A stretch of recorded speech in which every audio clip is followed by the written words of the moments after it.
Я наблюдаю за вьетнамцами уже какое-то время. И меня не покидает одна мысль. Откуда в них столько сил? Это не тот лихорадочный ритм мегаполиса, который вечно гонится за трендами.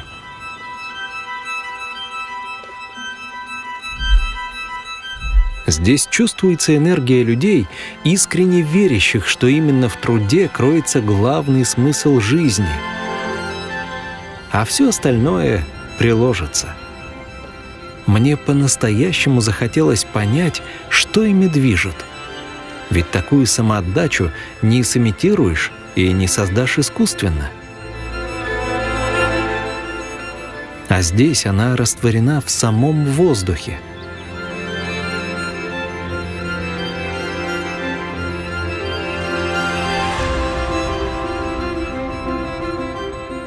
Тогда я задался очевидным вопросом. Неужели все дело только в деньгах? Если честно, деньги здесь играют свою роль, как и везде в мире.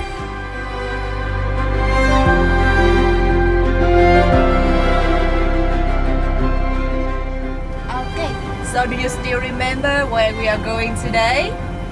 Incense village. And one more, and the hut village. Hut. Exactly. Just in the public, in the forest, in the central province of Vietnam, they have to dry the palm leaf 2 more days after that. Но материальная выгода не объясняет феномен женщины, которая вот уже 30 лет шьет традиционные шляпы в одной и той же мастерской с такой трепетной заботой, которая никак не измеряется финальной ценой за товар. Это не объясняет, как можно создавать такие шляпы вручную, движениями настолько отточенными и точными, что мастерицы почти не смотрят на свою работу. Руки помнят все сами. Когда грубый каркас готов, это бесконечное терпение не иссякает. Оно лишь перетекает в тихие ритмичные взмахи кисти. Оживляя полотно, мастер шаг за шагом добавляет цвет и душу в этот тяжелый, скрытый под краской труд. Глядя на них, я думаю о том, как много вещей я бросал в собственной жизни, просто потому, что создание фундамента требовало от меня выдержки, которой у меня никогда не было. Это заставило меня осознать: настоящая основа никогда не закладывается легко и быстро. Ведь фундамент этой страны — та тихая стойкость, что вплетена в каждую шляпу, в каждый стежок и в саму душу здешних людей, уходит корнями в историю куда более глубокую, чем могут показать эти безмятежные пейзажи. Этот внутренний стержень ковался из чистой, суровой необходимости. Еще одна важная деталь во Вьетнаме, которую большинство из нас упускает из виду, ослепленные его сегодняшней красотой — то, через что этой стране пришлось пройти. Когда ты лицом к лицу сталкиваешься с ее прошлым, взгляд на все вокруг меняется бесповоротно.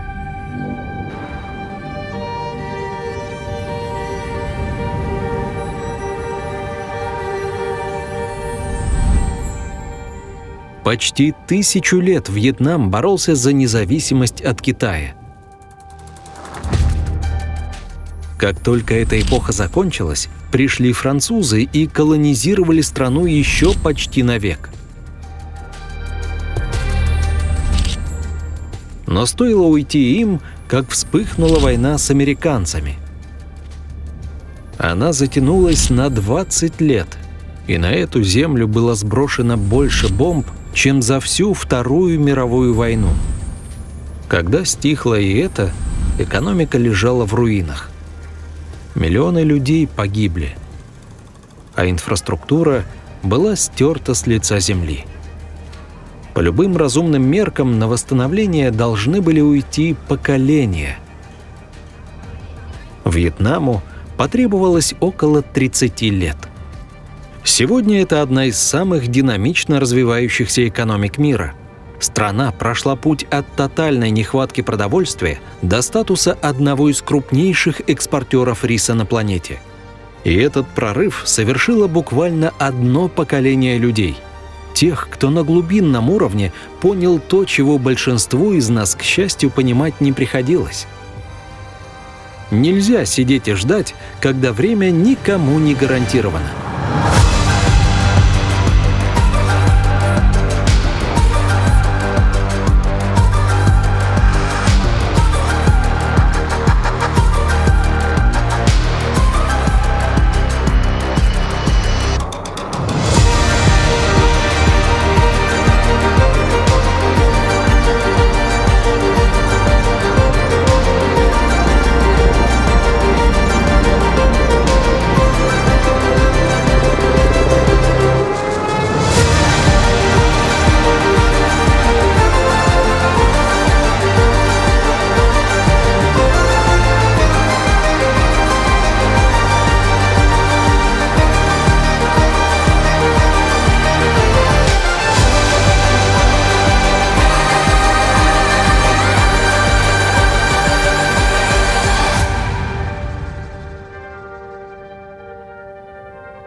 Раньше я видел знаменитые рисовые террасы только на фотографиях в сети.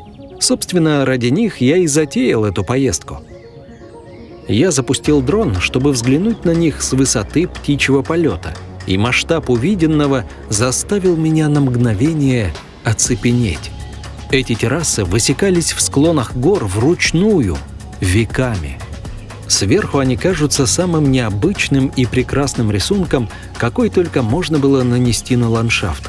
И подобное чудо могло появиться лишь потому, что поколения за поколениями людей просто просыпались по утрам и делали свою работу, не требуя возможности увидеть картину целиком.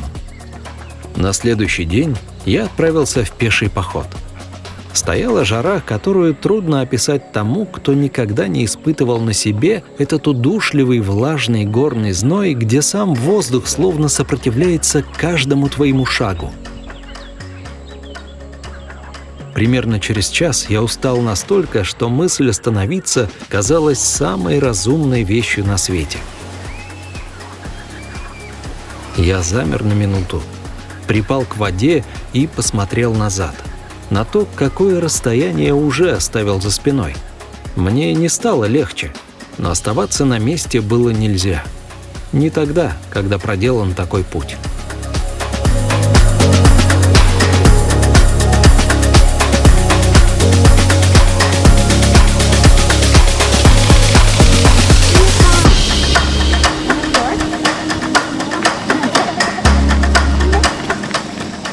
И вот что я заметил в этих людях.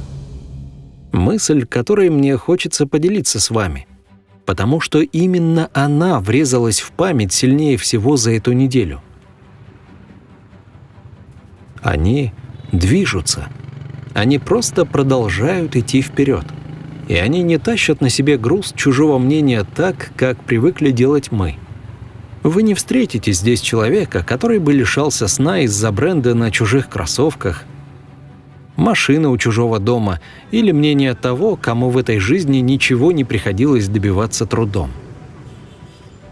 Они не принимают решения из страха перед тем, что о них скажут, как на них посмотрят или как их оценят. Их выбор продиктован лишь тем, что нужно сделать сегодня, и тем, что они хотят построить за отведенное им время. И я поймал себя на мысли. Как много собственной энергии я трачу на то, чтобы казаться кем-то в глазах людей, которые через 5 лет даже не вспомнят моего имени. Сколько сил уходит на тревогу из-за осуждения тех, кто судит лишь от зависти, потому что видит чужое движение, но не может найти сил для своего собственного. А ведь эта энергия могла бы уйти на что-то совершенно иное. Люди, которые судят вас сегодня, завтра исчезнут. А жизнь, которую вы не прожили из-за страха перед их мнением, так и останется непостроена. Ни один человек на смертном одре еще не жалел о том, что мало времени уделял мыслям людей, наблюдающих за ним со стороны.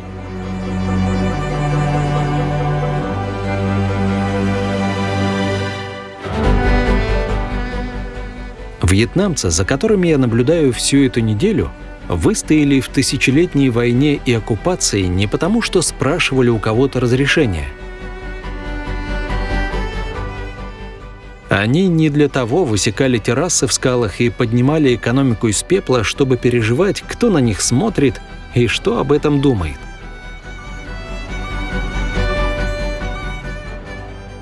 И свои уличные лавки, мастерские и предрассветные смены они держат не ради одобрения тех, кто никогда не стоял на их месте. Они просто строят. Каждый день, не спрашивая, позволено ли им это.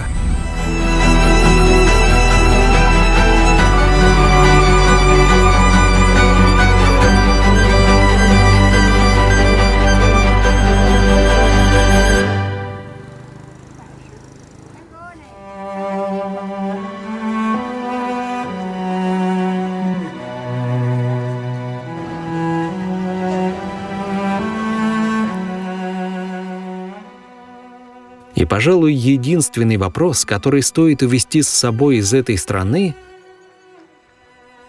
готовы ли вы, наконец, сделать то же самое?